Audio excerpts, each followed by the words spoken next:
For more on the events unfolding in Tehran, let's cross to Kamal Santamaria, who as always is monitoring the situation from our Iran desk in our Doha News Centre. Kamal. Veronica, thank you. A few bits and pieces coming into us today. Some content starting to come in as well from our viewers in Iran, which is good. Also some of your views coming up. First, I want to look at some online happenings to do with Mir Hossein Mousavi, the defeated candidate. Now, it's come up on his official page, and his Facebook supporters as well have put it up on his supporting Facebook page. There it is. That 70 professors have been arrested after they met him on Wednesday night. Remember, we haven't seen him since last Thursday, but he's been meeting people. 70 professors, apparently, according to postings on his Facebook page and his official web news service, that they have in fact been arrested. So there's a development to do with Mir Hossein Mousavi. Also, as I said, some content coming into us now, and this is a very, very interesting picture here. We have been able to verify that these pictures were shot on June the 20th, the day of the mosque fire in Tehran.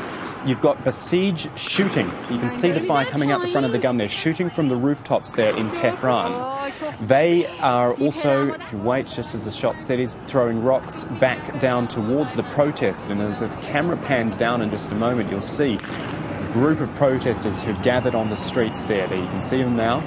They are, in fact, throwing rocks towards the Basij on top of that.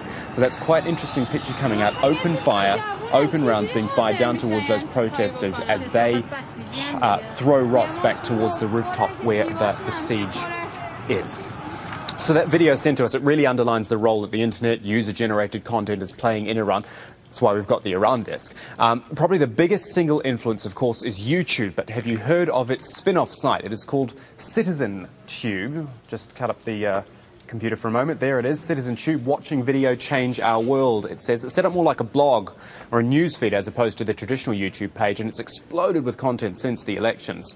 We had a chance to talk about CitizenTube's role in the current situation in Iran with the head of news and politics at YouTube.com, Steve Grove.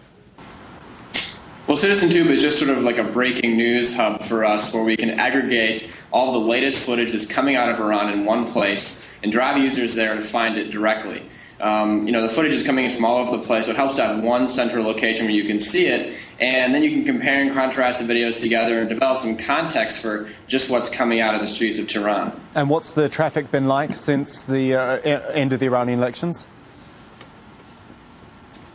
Well, all reports are showing that YouTube has actually been shut off in Iran. However, a lot of savvy users find ways to still get onto the site. And so there's about 10% of our usual traffic taking place in Iran. But several people there are being really scrappy. They're finding internet proxies to make sure their videos get onto the site. They're sending video footage to friends abroad who are uploading it from their computers. Really, it's a testament, I think, to how important people in Iran think this story is and how they're really willing to risk their lives to make sure the rest of the world can still tell what's happening in Tehran, despite the fact that foreign media have been kicked out, rendering mainstream media coverage almost completely black. But I wonder about legality issues, particularly for you, for CitizenTube, for YouTube, for Google, for however way you look at it.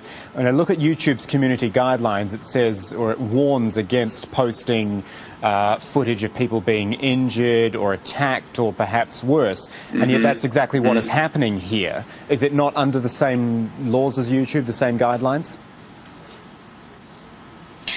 Well, also in our community guidelines, we have our policies around footage that we feel has scientific documentary value. So footage that we think within the context of the coverage we're seeing merits staying up on the site. Now, we do warn users that you should take caution before watching it, and on several of the clips that are particularly violent, we have an age verification system before you can watch the clip. But really, this is the only way that people within Iran are having a chance to have their message heard, and so YouTube, as a platform for free expression, wants to ensure that we allow those people to communicate within the context of this story.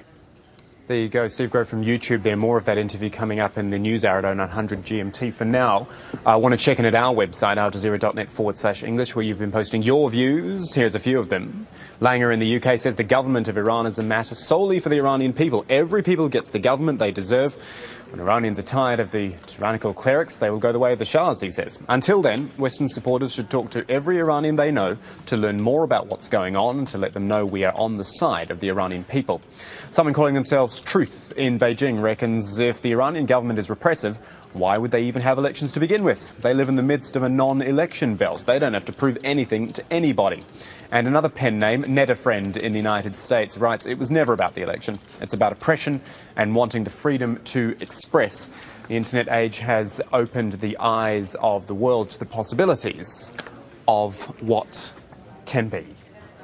So there's a few views. This is, of course, our page at aljazeera.net/English. Left-hand side here, your views is where you go. And there you go, your views. Iran, obviously the top one, and you click in there and you can post your views, read some comments that have come up there as well. And you can always post your own content as well from our front page and go to the Your Media link, yourmedia.aljazeera.net. So please do keep your vision in if you are in Tehran, if you're able to get pictures out to us. We're going to leave you from the desk for now. We're back at the 0900 GMT News Hour. That is in around 90 minutes from now. We'll see you then.